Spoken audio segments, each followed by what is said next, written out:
Herkese merhabalar, kanalıma hoş geldiniz. Bu videomda size tığ işi yazlık yeleğimin yapımını anlatacağım.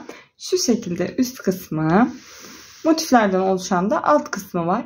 Örümü oldukça kolay ve evdeki ipleri değerlendirebileceğimiz bir parça oldu. Yaz aylarında veya baharlarda böyle gömleklerin, tişörtlerin üzerine tamamlayıcı bir parça oldu. Ben bu tarz şeyleri seviyorum. Özellikle baharda veya yaz aylarında renkli, gerçekten kullanması zevkli ve güzel oluyor. Örgüyü de seviyorsanız çok eğlenceli oluyor diyebilirim.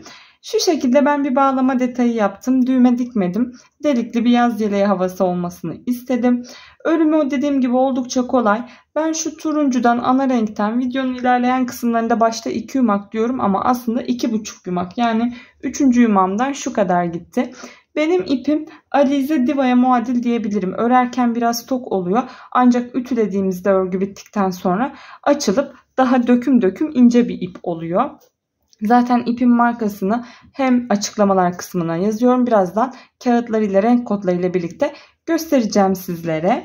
Şu şekilde dediğim gibi diğer kullandığım renkler de aynı, ancak diğer yazlık iplerle, koton iplerle, elinizde kalan renklerle de değerlendirebilirsiniz. Aynı marka veya birebir aynı ip kullanmanıza gerçekten gerek yok. Elimizde olan ipleri böyle yaz parçalarında, küçük parçalarda değerlendirebiliriz. Benimki 36-38 bedene uygun bir parça oldu. Eni 44 santim, boyu 47 santim. Böyle daha crop tarzı minik bir yelek olmasını istedim ben. 36-38 bedene rahatlıkla olacaktır. Eğer büyütmek isterseniz de dediğim gibi 40-42 beden için şöyle birer tane motif ekleyerek veya bu yanlar için yarım motif de yaparak örülebilir, rahatlıkla büyütülebilir. Bu şekilde şimdi videomun yapım aşamasına, ip detaylarına, tığ detaylarına geçebiliriz. Bütün kesmeleri, bütün detayları anlattım, ancak yapamadığımız veya takıldığımız, benim unuttuğum herhangi bir yer olduğunda bana her zaman yorumlardan ve DM'den ulaşabilirsiniz. Şimdi yeleğimin yapımına geçelim. Evet, ben yeleğimin yapımında Knit-Me'nin şu şekilde renkli iplerini kullandım. 4 renk kullandım. Bu 3 renkten birer tane, yani bu renkleri siz değiştirebilirsiniz. Renkli olandan birer tane, ana renkten de 2 tane yumak yeterli oluyor. Hatta 1,5 tane gidiyor diyebilirim. Tam 2 tane bitmiyor. Şimdi şu şekilde ipimin bilgisini vermek istiyorum. Knit-Me Roma ipimin markası. 75 gramında 165 metre var. Şu şekilde tığ bilgilerine de baktığımda %100 akrilik bir ip, 3-4 mm tığ veya 3-4 mm şişe uygun bir ip. 75 gramı 100 metre. Şu turuncunun renk kodu var ama diğerlerinin maalesef kağıtları olmadığı için elimde renk kodları yok. Ben 4 mm tığ kullandım. Tığ numaram biraz silinmiş, ancak şu şekilde göstereyim. 4 mm tığ ile ördüm. Bunu tamamen el ayarınıza göre siz yapabilirsiniz. İlk önce motiflerimi göstermek istiyorum şu şekilde. Genel olarak renkleri karışık kullanarak karışık şekilde yerleştirdim. İstediğiniz renkle, istediğiniz koton, merserize tarzı yazlık iplerle veya akrilik iplerle örebilirsiniz. Elinizde olan ipleri de değerlendirebilirsiniz. Dediğim gibi diğer renklerden birer tane, ana renkten de 2 tane. Yani elinizde 1-2 tane kalan ipleri rahatlıkla değerlendirebilirsiniz. Ben akrilikle ördüm çünkü zaten yelek olduğu için bir tişörtün veya gömleğin üzerine giyeceğimiz için akrilik olmasından rahatsız olmadım. Ancak Knit-Me'nin bu ipleri hiç tüylenme yapmayan, böyle yumuşacık bir dokusu olan ipler. Şu şekilde şurada bir tane boşluk bıraktım. Şimdi buradaki motifimi birlikte örüp motifi nasıl yaptığımı ve birleştirmeyi nasıl yaptığımı birlikte anlatabilmek için. Şimdi motifimize başlayalım. Ben buradakini maviyle öreceğim. En son mavi rengim kalmış. O yüzden maviyle başlayacağım motifimi yapmaya. Motifin başlangıcında sihirli halka ile başlıyoruz. Ben sihirli halkayı şu şekilde ipimi bırakarak parmağımdan gelen şöyle döndürüyorum. Şuradan 1, 2, 3 zincir çekiyorum. Daha sonra bir tane ikili trabzan yapıyorum. Yanına bir tane daha ikili trabzan yapıyorum. Bir zincir çekiyorum. Tekrar tığımı dolayıp 3 tane ikili trabzan yapıyorum. Tekrar bir zincir çekiyorum. 3 tane ikili trabzan yapıyorum.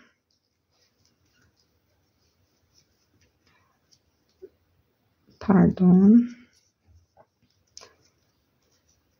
2. Şuradan şu ipi çekebiliriz. Ve 3. Tekrar bir zincir çektim. 1, 2, 3. Bu üçlüler 4 tane olacak. Dördüncü 3 tane ikili trabzanımı yapıyorum. Evet, 1, 2, 3, 4 oldu. Bir zincir çekiyorum. Şimdi artık bu göbeği kapatacağız. Şu ipimizi çekerek. Bu ipi çekerek göbeği kapatıyoruz. Şu şekilde ve zincirimizin son halkasına batarak bir zincir çektik. İlmek kaydırmayla kapatıyoruz ve 2 zincir çekerek kilitliyorum. Şimdi burada ipimizi kesebiliriz. Evet, göbeğimizi yaptık. İpimi kestim. Şimdi diğer rengimi alıyorum. İlmeğimi oluşturuyorum.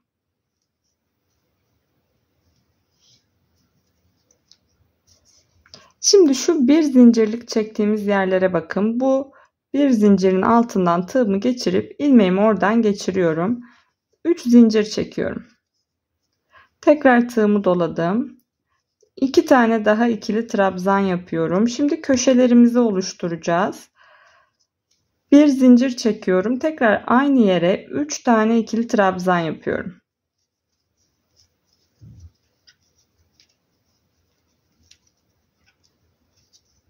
Hiç zincir çekmeden diğer bir zincir çektiğimiz yere atlayacağız. Bakın bizimki şurada.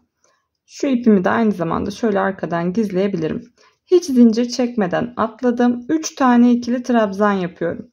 Sadece köşelerde zincir çekiyoruz. Diğer atladığımız yerlerde çekmiyoruz. Yine köşedeyim. Köşe oluşturuyorum. Bir tane zincir çektim. 3 ikili trabzan daha yapıyoruz. 2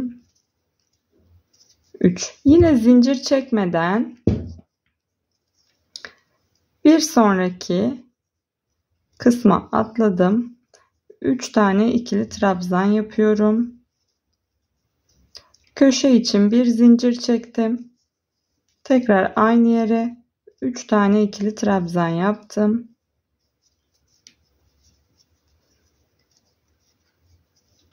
Tekrar zincir çekmeden tığımı doladım. Bir sonraki zincir yerine atlayıp 3 tane ikili trabzan yapıyorum. Bir zincir çektim köşe için. Aynı yere tekrar 3 tane ikili trabzan yapıyorum.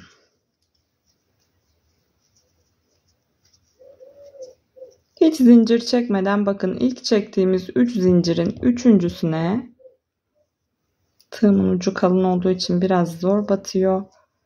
Üçüncüye ilmeğimi geçirdim ve ilmek kaydırmayla 2 zincir çekip kapatıyorum. Buradan ipimi kesebilirim artık.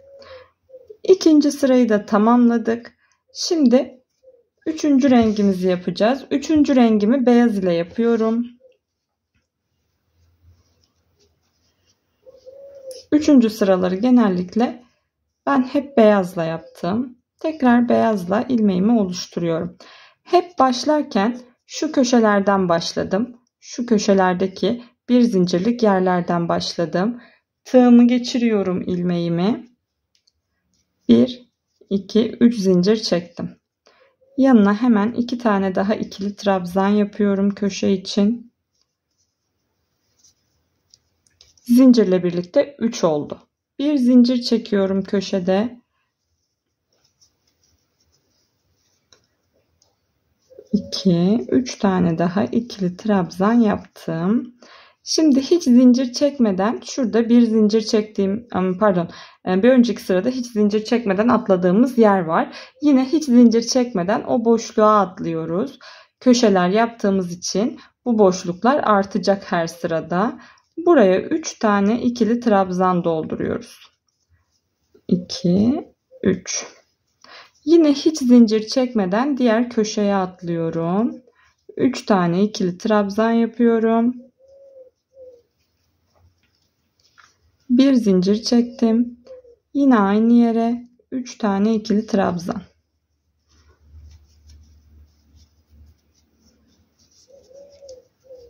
Yine hiç zincir çekmeden bakın burada bir alt sırada bıraktığım boşluğa atlıyorum. 1, 2, 3 tane ikili trabzanımı yaptım.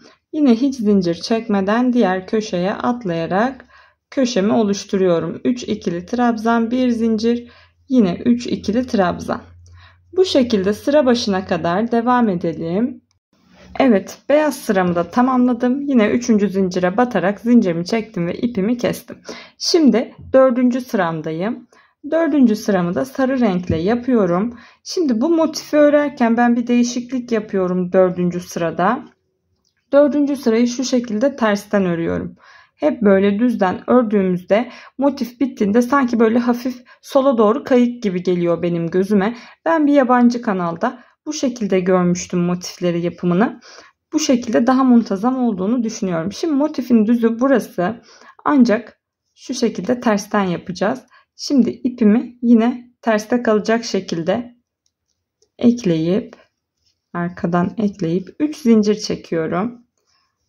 Ve yanına 2 tane ikili trabzan yapıp bir zincir çektim. Yine köşeden başladık. Bakın her zaman köşelerden başlıyoruz.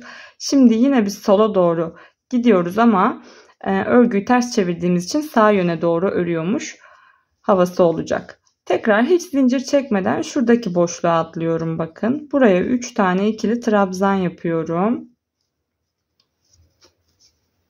Yine hiç zincir çekmeden bir diğer boşluğa atladım. 3 tane ikili trabzan doldurdum. Hiç zincir çekmeden buradaki köşeye atlıyorum. 3 tane ikili trabzan.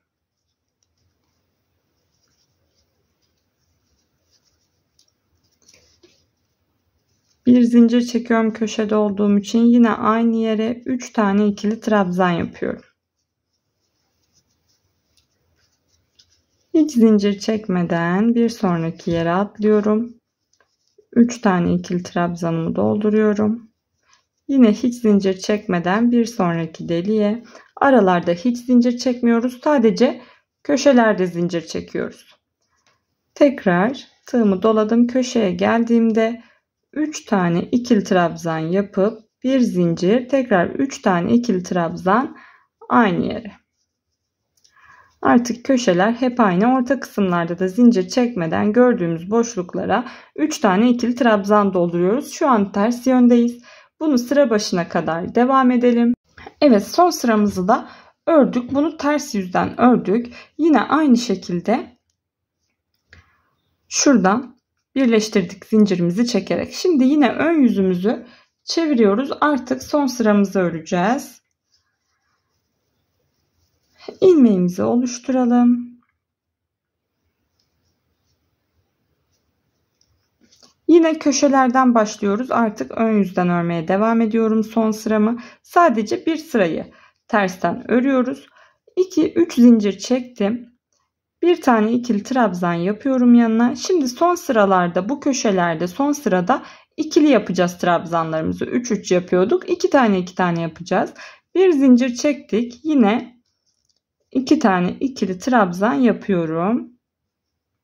Ve buradan sonra her trabzanın tepesine bir tane ikili trabzan yaparak devam edeceğiz. Böyle üçlü değil de her trabzanın tepesine bir tane ikili trabzan yaparak örmeye devam ediyoruz. Burada zincirle bağladığımız yere de bir tane yapıyoruz. Ona dikkat edelim.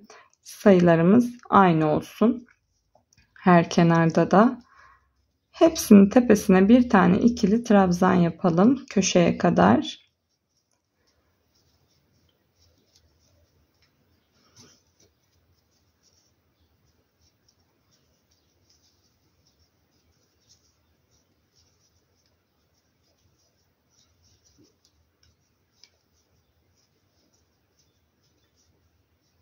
Şimdi köşeye geldik. Son trabzanın tepesine de yaptım bakın. Bir zincirlik yere geldik. Şimdi tığımı doladım. Yine bu bir zincirlik yere 2 tane ikili trabzan yapıyorum. 1 2 tane ikili trabzan yaptım. Bir zincir çekiyorum. Tekrar aynı yere 2 tane ikili trabzan yapıyorum. Şimdi ben birleştirme yapacağım. Bu köşeyi böyle dönerek devam edeceğiz. Ama birleştirme yapacağım yerde iki tane ikili trabzanımı yaptım ve bir zincir çektim. Şimdi parçalarımı alıyorum. Şuradaki boşluğa mavi motifimi birleştireceğim. Bir zincir çektim köşede. Diğer ikiliyi yapmadan şuradaki bir zincirlik kısımdan bu zincirimi geçiriyorum ve bir zincir daha çekiyorum. Tığımı doladım. Boşluğa yine bir tane ikili trabzanımı yaptım. İlk ikili trabzanın tepesinden bu ilmeğimi geçirdim. Tekrar tığımı doladım. Yine boşluğa bir tane ikili trabzan yaptım. İkinci trabzanın tepesinden yine ilmeğimi geçirdim. Şimdi her trabzanın tepesine bir tane ikili trabzan yaptım. Sıradakinden yine ilmeğimi geçirdim. Bu şekilde hepsinin tepesine yaparak ve karşıda da eş gelen trabzanın tepesine ilmeğimizi geçirerek tepesinden sıramızı ilerletiyoruz. Böylece karşı motife bağlıyoruz ve kenarlardaki sayılar eşit olduğunda da hiçbir sorun çıkmıyor. Şu şekilde karşıdaki trabzana karşılık gelenden geçirip bir tane trabzan yapıyoruz. Köşelerde ikişer tane yapıyoruz demiştik. 2 tane yaptık, bir zincir çektik, karşı motifle bağladık ve bu kenarda yapmaya devam ediyoruz birleştirmemizi. Şu şekilde bir görüntü oluyor. Şimdi köşeye kadar birleştirerek aynı bu şekilde gelelim. Evet, şimdi bakın köşeye kadar geldim. Bu ördüğüm motifte köşedeyim. Şu birleştirdiğim yerde ise daha 2 tane birleştirmem gereken yer var. Bunun için artık son trabzana geldim. Burada köşenin içine yapıyoruz. Köşenin içine bir tane ikili trabzan yaptık. Karşı taraftan da bir tane ilmek geçirdim. Yine köşenin içine bir tane ikili trabzan yaptık. Karşı taraftan da bir taneye geçirdim ve 2 tane ikili trabzanımız oldu. Bir zincir çektim. Şuradaki çaprazdaki motifin bir zincirlik kısmından geçirdim. Tığımı doladım. Yine köşemin içine bir tane ikili trabzan yapıyorum. Karşı motifte bu sefer diğer motife geçtik. İlk trabzandan geçiriyoruz. Onun köşesindeki ilk trabzandan. Çok pardon, şöyle ilmeğimi kaçırdım.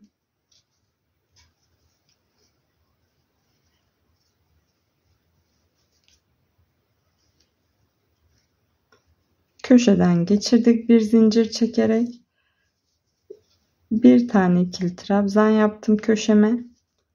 Karşı motifin köşesinden ilk trabzandan geçirdim. Tekrar yine köşenin içine bir zincirlik yere bir tane ikili trabzan yaptım. İkinci trabzandan geçirdim. Şimdi yine her trabzanın tepesine batarak sıradaki karşıdaki trabzanda batarak devam ediyoruz örmeye. Şimdi köşeden motifleri nasıl birleştirdiğimi gösterdim. Umarım anlaşılır olmuştur. Elimden geldiğince net anlatmaya çalışıyorum. Şu şekilde bakın. Köşelere 4 tane dolduruyoruz. 2 doldurup bir zincir çekiyoruz. Yine 2 dolduruyoruz. 2 tane doldurup buradan birleştirdik. Bir zincir çektik. Çaprazdaki köşenin içinden geçirdik ilmeğimizi. Daha sonra yine bir doldurup bu taraftaki motife atladık. Yine bir doldurup bu taraftaki motife atladık. Ve şimdi trabzanların tepesine şu köşeye gelene kadar dümdüz örerek birleştirelim. Şimdi bakın yine köşeye geldik. Son trabzanımı yapıyorum. Karşıdaki denk gelen trabzandan geçirdim. Şimdi bir zincirlik kısmın içine bir tane ikili trabzan. Yine karşıdaki trabzandan geçiriyoruz. Yine bir zincirlik kısmın içerisine bir tane ikili trabzan ve karşıdaki trabzandan geçirdik. Bir zincir çekiyorum. Yine içine bir tane ikili trabzan. Şimdi artık köşeyi döndük. Buradan devam ediyoruz bu kalan kısmı örmeye. 2 trabzan yaptım bir zincirlik yere. Hepsinin üzerine bir tane ikili trabzan yaparak sıra sonuna kadar örelim. Evet, sıra sonuna kadar geldim. Son 2 trabzanımın tepesine de batıyorum.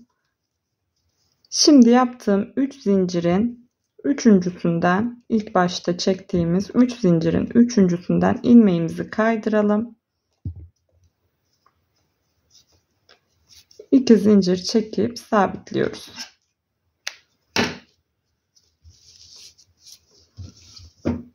Evet, şu şekilde motifimizi birleştirdik. Şimdi şu motifimizin de iplerini gizleyelim. Evet, motiflerimi birleştirdim. Şu şekilde ikili ikili böyle uzunca bir parçam oldu. Ben 20 motiften ördüm. Bir tane motifimin boyunu söylemek istiyorum. 8'e 8 santim. Motifimin ölçüleri. Bir tane motifimin. Toplamda 82 santim ölçüsü, ama bunu bedeninize göre bu motiflerin yaptığımız sıraları büyüterek daha büyük bedene de uyarlayabilirsiniz. Ben 1, 2, 3, 4, 5 sırada yapmışım. Mesela siz 5. sırayı düz değil de 5. sırayı da bu şekilde üçlü yaparak 6. 7. sıraları düz yaparak motifin boyutunu büyütebilirsiniz. Ben 36-38 bedene uygun yapacağım. Şu şekilde 2 tane öne, bu 3. motifler yarım. Yine aynı şekilde buradan da 2 tane öne, bu 3. motifler yarım. 4 tane de şu şekilde arkaya ve yarım motif şeklinde olacak benim yeleğim.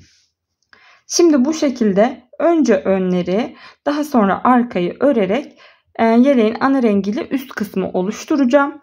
Bu kısmı da sayılarını belirleyip oturttuğumda size çekerek anlatacağım. Evet, şimdi ana renk ipimizle yeleğimizin üst kısmını örmeye başlayacağız. İlk önce bu uçtan diğer uca kadar düz örüyoruz. Koltuk altından sonra da ön arka olarak ayıracağız. Şimdi ilmeğimi oluşturdum. Yine köşeden ilmeğimi geçiriyorum. Buraya 1, 2, 3 tane zincir çekerek sabitledim. Şimdi 1, 2 trabzan atlıyorum. Üçüncüye 1, 2 tane ikili trabzan yaptım. Bir zincir çektim. Yine aynı trabzanın tepesine 1, 2 tane ikili trabzan yapıyorum. Hiç zincir çekmeden tığımı doladım. 1, 2, 3 tane atladım. Dördüncüye 2 tane ikili trabzan. Bir zincir, yine aynı yere 2 tane ikili trabzan yapıyorum. Bu şekilde 3 tane trabzan atlayıp aynı trabzanın içine su taşı dedikleri, dolgu dedikleri modeli yapacağız. Tekrar tığımı doladım. 1, 2, 3 tane atladım. Dördüncüye 1, 2 tane ikili trabzan yaptım. Bir zincir çekiyorum.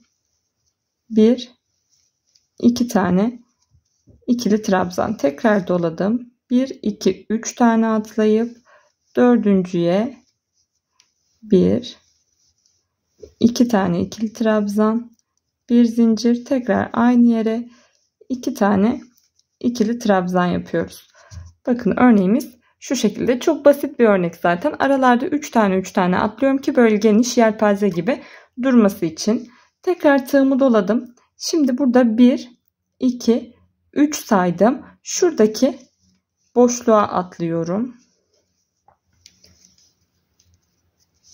Bir zincirlik yere değil de ilk trabzanın tepesine, o bir zincirlik yere bir trabzan olarak saydım. Bir trabzan da burada, bir de sarıda bir zincirimiz var. 3 tane atlamış olduk yani. Tekrar bir zincir çekip aynı trabzanın tepesine 2 tane ikili trabzan yaptım. Tekrar tığımı doladım. 1, 2, 3 tane trabzan atlıyorum. Dördüncüye 1, 2 trabzan, bir zincir, yine aynı yere 2 tane ikili trabzan. Tekrar tığımı doladım. 1, 2, 3 tane atladım dördüncüye. Üçüncüye değil, bakın dördüncüye batıyorum. Ama siz el ayarınıza göre bana 3 tane fazla oldu, gerildi derseniz 2 trabzan atlayarak da yapabilirsiniz. Bakın benim sayılarım bu şekilde iyi oturdu motifimin üzerine. Bir üst sıraya geçtiğimizde de daha iyi anlaşılacak. 1, 2, 3, dördüncüye 2 tane ikili trabzan, bir zincir, 2 tane ikili trabzan. Şimdi bakın 1, 2, 3 tane atladım. Şurada turuncuda bir zincir çektiğimiz yere. Buraya 2 tane ikili trabzan, bir zincir, 2 tane ikili trabzan. Köşeleri de bu şekilde ayarladım. O bir zincirleri de bir trabzan olarak saydım. Şimdi bakın 1, 2, 3 tane atladık. Dördüncüye 2 tane ikili trabzan, bir zincir, yine 2 tane ikili trabzan yapıyoruz.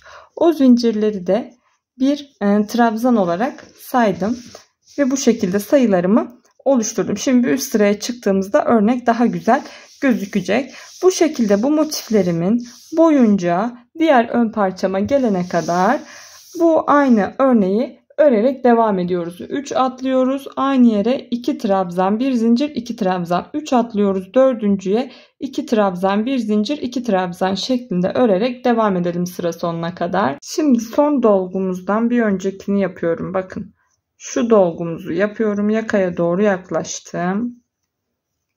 Yakada birkaç eksiltme yapacağız zaten. Şimdi son dolgumuzu yaptım.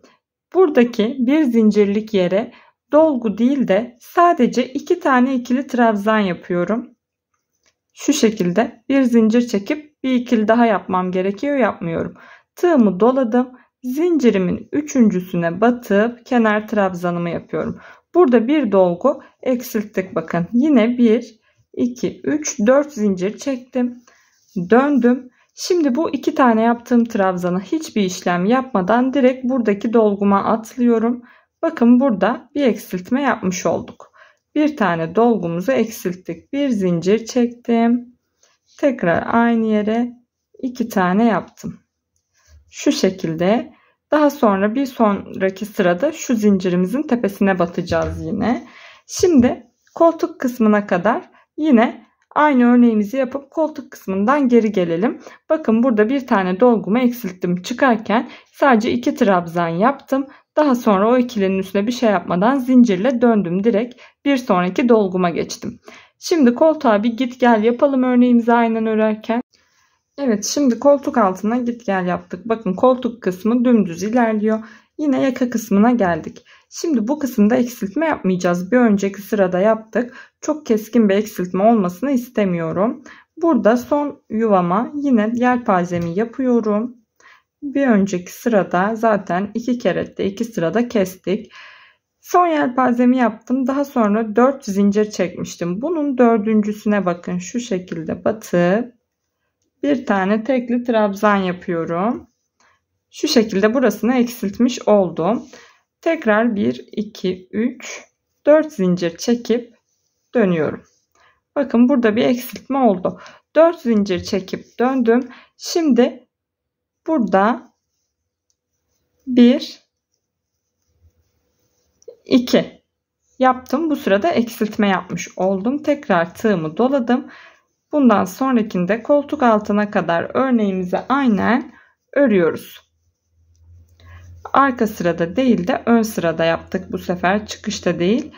Örneğe sıra başında başlamış olduk. Sıra çıkışında değil de tekrar yelpazelerimizi yapmaya devam edelim. Koltuk altı kısmına kadar. Bakın şuradan gelirken yelpazemi aynen yaptım. Daha sonra 4 zincir çekip burada 2 tane yaptım. Şurada bir yelpaze eksiltmiştik. Şimdi bir yelpaze de bir sonraki sırada eksilmiş gibi duracak. Koltuk altına kadar git gel yapalım. Yaka kısmına geldiğimde yine devam edeceğim. Evet, şimdi yaka kısmına geldik yine. Son yelpazemi yapıyorum. Şimdi bakın bu 2 trabzanı yaptığım yere geldim. Yine bu 2 trabzanın üzerine hiçbir şey yapmadan 3. trabzanıma 4 zincir çektiğim 4. zincirime batıp eksiltmemi yapıyorum bakın. 1, 2, 3, 4 zincir çekiyorum. Yine örgümü döndürdüm. Ve buraya yelpazelerimi yapmaya devam ediyorum. 2 tane yelpaze kesmiş olduk. Bu eksiltmeyi tamamen kendi zevkinize göre yapabilirsiniz. Bu biraz böyle gömlek üstü bir model olduğu için yakası ve kolu açık bir model oluyor. Şu şekilde eksiltmelerimizi ilerliyoruz. Şöyle 2 tane eksiltmiş olduk. Şimdi koltuk altı kısmına kadar örüp gelelim tekrar. Evet, şimdi tekrar koltuk altına gittim geldim ve Son yelpazeme geldim. Yine 2 tane üst üste yelpazem var. Bakın bir önceki eksiltme yapmadan önce de 2 tane üst üste gelmesine dikkat ettim. Şimdi son eksiltmemi yapıyorum. Eksiltmem için son yelpazeme 2 tane trabzan yaptım. Çoğaltmıyorum. Tekrar burada 2 trabzan yaptıktan sonra zincirimin üçüncüsüne batarak kenar trabzanımı yapıyorum. 1, 2, 3 ve 4 zincir çektim. Örgümü döndürdüm. Bu 2 trabzana yine hiçbir şey yapmadan örneğimi bir sonraki yelpazemden devam ettirmeye başlıyorum. Artık eksiltmelerim bu kadar. Şimdi bu yaka kısmını da koltuk altı kısmı gibi düz bir şekilde omuza kadar yürüteceğiz. Kenarlara trabzanlarımızı yaparak devam edeceğiz. Nasıl burada hep bir tane trabzanın üstüne yelpazeden sonra trabzanımızı yaptık. Şimdi toplamda 1, 2, 3, 4, 5, 6 yelpazem kaldı. Bu 6 yelpazeyi dümdüz omuz kısmına kadar örüyorum. Ve şu kısmı da eksiltme yaparak yaka kesimini yapmış olduk. Şimdi omuz kısmına kadar dümdüz devam edelim. Bu omuz kısmından önce 2, 4, 6, 8, 10. 10 sıra örmüşüm. 10 sıradan sonra yaka için bir daha kesme yapmıyorum. Yakayı da kolu da dümdüz bir şekilde yukarıya kadar örüyoruz. Örelim, ben toplamda kaç sıra ördüğümü size göstereceğim. Şöyle ütülendiğinde örgümüz daha net bir görünüm kazanacak. Şu şekilde yaka kesimini de tekrar uzaktan gösterelim. Yaka kısmı bitti. Yaka kesimi dümdüz omuz kısmına kadar tıpkı şu koltukta yaptığımız gibi örneği aynen örüyoruz. Omuz kısmında tekrar videomu devam ettireceğim.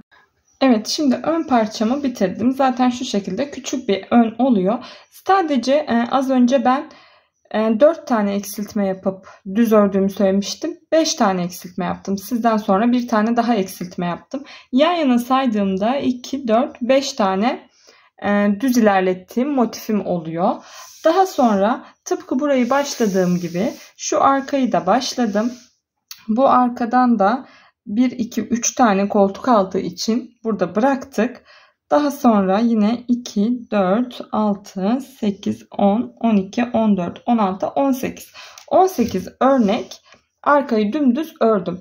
Ve toplamda 22 sıra ördüm. 22 sıra sonra arkada da bir yaka oyuntusu bırakacağız. Toplamda 28 sıra olması gerekiyor. 22. sıramdayım. Şimdi 23'ü öreceğim. 23'ü örerken de arka oyuntuyu ayıracağız. Arka oyuntuyu ayırırken de şimdi burada ne demiştim? 5 tane örneğim kalıyor demiştim. Yani burada benim omuzum için 5 tane örneğim olması gerekiyor. Ama ben yaka oyuntusu yaptığım için burada 6 tane öreceğim. 1, 2, 3, 4, 5, 6 tane öreceğim. Daha sonra 6.'dan bir eksiltme yapıp hafif bir ovallik oluşturup 5 taneyi düz devam edeceğim. Ve örneğim de aynı sayıda olmuş olacak. Şimdi 2 tane ikili trabzan yapıyorum. Bir zincir çekiyorum. Tekrar 2 tane ikili trabzan. 6 örneğimizi örelim.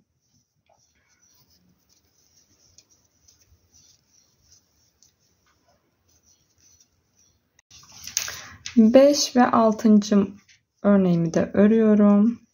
1, 2, bir zincir, yine 2 tane ikili trabzan.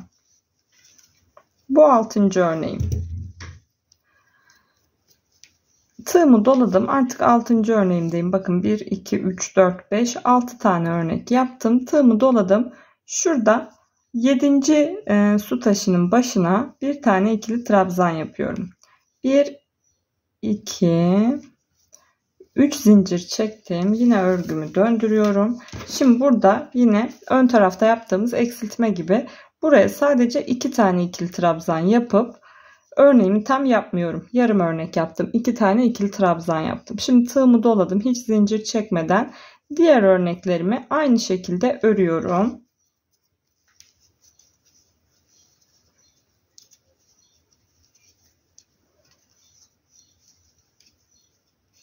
Sıra sonuna kadar örüp yine bu tarafa dönelim. Evet, şimdi sıra başına gittim geldim. 1, 2, 3, 4, 5. motifimi yapıyorum. Az önce bir tane yarım motifi yapmıştık eksiltme yaptığımız yerde. 5. motifimi yaptım. Tekrar tığımı doluyorum. Direkt bu eksiltmeye bir şey yapmıyorum. 3. zincirimin tepesinden bir tane ikili trabzan yaptım. Bakın şimdi artık 1, 2, 3, 4, 5 motifim kaldı. 5 örneğim kaldı. Bu 5 örneği toplamda 28 sıra 28 örnek olana kadar örüyorum. Ön omzumla aynı örnek sayısına ulaşmış oldum. Dikerken bunların eşit olması gerekiyor çünkü. Bir zincir çekiyoruz burada, pardon. Şimdi buradan sonra dümdüz örüyoruz. Zaten 22 sıradaydık. Şu anda 24'te 25'te olmamız lazım. Toplamda 28 sıra olana kadar örneklerim dümdüz örüyorum. Evet, şimdi arka parçamda 28 sıra 28 örnek olana kadar ördüm. Bakın şurada zaten tek bir eksiltme yaptım. 26. sıradan sonra pardon 22. sıradan sonra 23 örerken 24, 25, 26, 27, 28 22. sırayı ördük. 23, 24, 25, 26, 27, 28. 2 sırada bir 2 aşamalı eksiltmemizi yaptık. Tıpkı bu önde yaptığımız gibi farklı hiçbir işlem yok. Daha sonra da 3 sıra düz olarak ördük ve arka parçamız da bitti. Şimdi şu şekilde ön geldiğinde ikisi de 5 örnek dikerek birleştireceğiz. Burada dikmek için ipimi biraz uzunca bırakıyorum. Dikiş payı olarak tekrar ip eklemek yerine bununla dikerim diye. İster böyle yapabilirsiniz, ister tığ ile birleştirebilirsiniz. Tamamen size kalmış. Şimdi örgümün ön yüzündeyim. Yine arka parçadayım. Ön yüzden bu tarafa doğru gelirken başlamıştık burada yakamızı. Şimdi bu karşıya simetriğini yapacağız yakamızın. Birebir aynı olması için hemen başlangıcı gösteriyorum. Diğerleri aynı olacak. Şimdi bakın ilk sırayı normal yapmışız. 1, 2, 3, 4, 5 omuzumuz içinde 6 bırakmıştık burayı eksiltmek için. 6, 7. örneğe bakın bir tane ikili trabzan yapmışım. 7. örneğin ilk trabzanına ilmeğimi geçirip 1, 2, 3 zincir yapıyorum. Şu trabzanın eşi olarak. 1, 2, 3, 4, 5, 6 örnek. 7. örneğin ilk trabzanına 3 zincir ile sabitledim. Şimdi buraya bir tane örneğimizi yapıyorum. Burada ilk sırada eksiltme yapmamıştık. Şimdi bunun eksiltmesini çıkışta yapacağız. Diğer omuz kısmına doğru örüp örneğimizi aynen bakın şöyle göstereyim. Burada birinci sırada eksiltme yapmadık. İkinci sırada 2 örnek yapmıştık. Şimdi bu sırayı bu şekilde örelim. Gelelim çıkışta buraya 2 tane yapacağız. Sonuna kadar gidip geliyorum. Evet, şimdi çıkışa gittim. Geldim omuz kısmına. İkinci sıradayım. Şimdi buraya yarım örnek yapıyorum. 2 tane ikili trabzan yapıyorum. Örneğimi tamamlamadan 2 tane ikili trabzan yaptım yarım örneğimi. Örneğimi tamamlamadan hiç zincir çekmeden hemen kenar trabzanımı da yapıyorum. 1, 2, 3 tane zincir çektim ve örgümü döndürdüm. Şimdi bu yarım örneğe hiçbir işlem yapmadan kalan 5 örneğimi olduğu gibi örüyorum 28 sıra olana kadar. Şimdi bu arka parçada da aynı işlemimizi yapmış olduk. Şu örneğimi de yapayım, size göstereyim.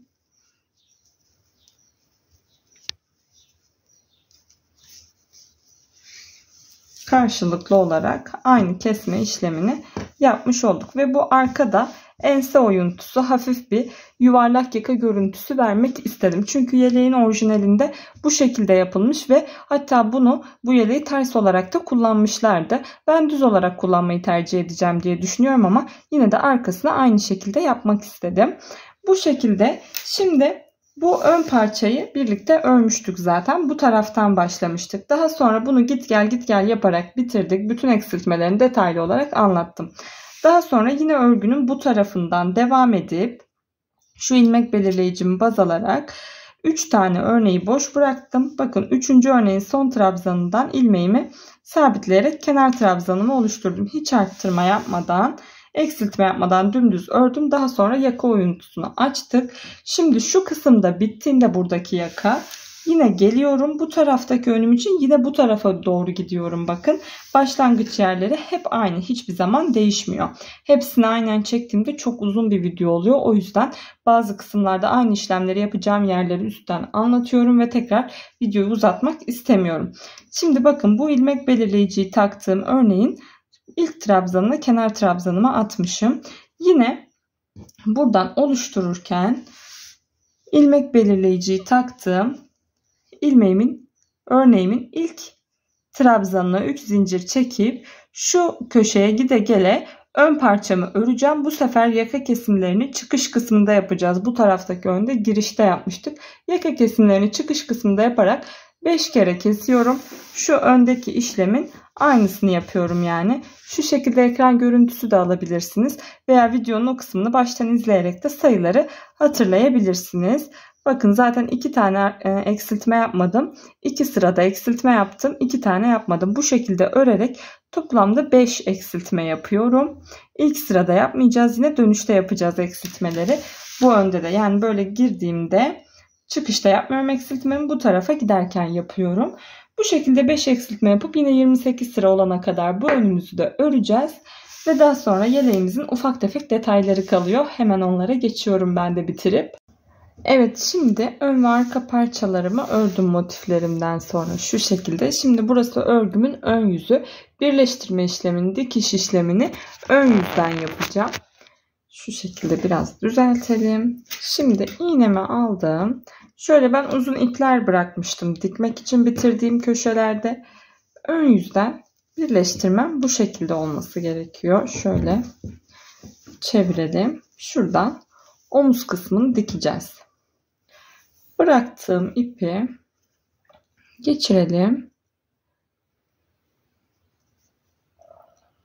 Eğer bu şekilde ip bırakmadıysak normal ipi buraya sabitleyerek de dikme işlemi yapabiliriz. Şimdi karşıdan köşedeki zincire geçiriyorum ve trabzanların tepelerinden bir alttan bir üstten karşılıklı gelecek şekilde dikiyoruz.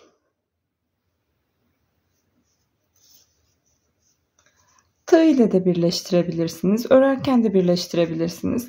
Bu tamamen size kalmış. Herhangi bir kuralı yok. Sadece önemli olan burada güzel bir birleştirme uygulayalım. Çok belirgin olmasın, çok rahatsız etmesin. Ben dikerek birleştirmeyi tercih ettim. Daha muntazam olduğunu düşünüyorum güzel dikildiği zaman. Bu şekilde iki omzumuzu da birleştirebiliyoruz. Trabzanlarımızın tepesine battığımız yere bakın birleşmiş halde şu şekilde oluyor. Hiç herhangi bir dikiş ya da örgü yokmuş gibi, sanki devamıymış gibi duruyor. Örnekler bu şekilde birleştiği zaman. Şöyle trabzanlar, ördüğümüz örnekler, yelpazeler yani birbirine karşılıklı gelecek şekilde, denk gelecek şekilde birleştirmemiz çok önemli düzgün durması için. Bu şekilde bu omzumuzu birleştirelim. Daha sonra burada da ipimizi bıraktık. Bu omzumuzu da birleştiriyoruz. Kenar oyasına geçeceğiz. Evet, şimdi orijinalinde bir yeleğimiz, bolero yeleğimiz diyebiliriz. Yazlık yelek diyebiliriz. Bu şekildeydi. Şuradan bir bağcık detayı vardı. Ama ben bu şekilde şuraların görüntüsünü çok sevmedim. Şu motiflerin bitiş görüntüsünü çok sevmedim. O yüzden bir sıra kenarlarına, hem şu ön kenara hem de etek ucu kenarına bir sıra boyunca yalancı sık iğne uyguladım. Tekli trabzan da diyebilirsiniz. Böyle kollara falan yapmadım. Bu kollar güzel duruyor, düz duruyor ama şu kenar kısımlara uygulamak istedim. Bir sıra sık iğne yapacağız. Şöyle örneğimizi oluşturalım.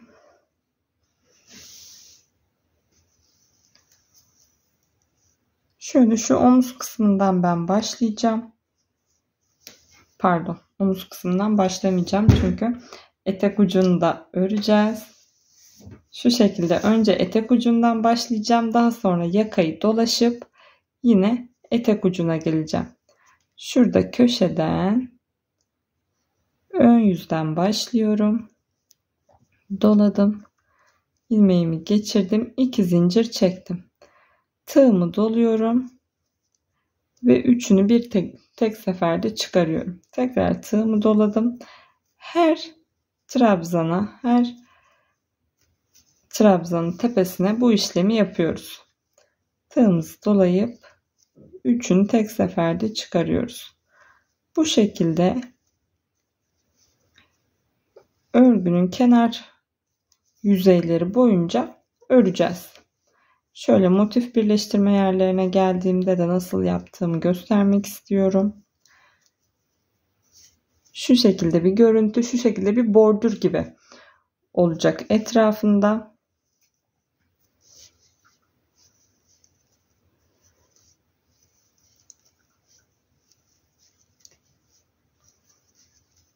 Şu an etek ucundayım. Etek ucundaki köşeden başladım. Son trabzanıma da yaptım sarı renkte. Tığımı doladım. Şimdi bakın bir zincirlik yerdeyiz. Burada bir zincirlik yere de bir tane yapıyorum ve karşı motife atlıyorum.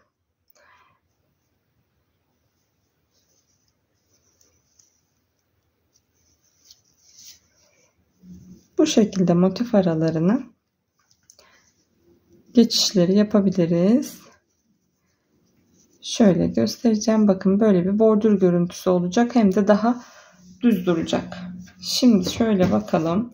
Etek ucundayım. Şu etek ucundan şu şekilde geleceğim. Bu arkadan öne buradaki etek ucuna geleceğim. Buradan ön kısımlara dönüyorum. Buradan yakadan diğer ön kısma geçip bu etek ucuna geldiğimde artık bitireceğim kenar oyamı. Daha sonra da bu ön bağcıklarını yapacağım. Ben kol kısımlarına yapmayacağım bu sık iğne geçişini. Kolların böyle kalmasını istiyorum ama eğer isterseniz siz yapabilirsiniz. Veya bu kenar geçişini sık iğne değil de şu yelpazeler gibi de yapabiliriz. Veya daha böyle zincir çekerek kıvırdığımız pıtırcık modelini de yapabiliriz. Bu tamamen size kalmış. Dediğim gibi orijinalinde kenarda hiçbir şey yoktu. Sadece bu şekilde bitirilmişti.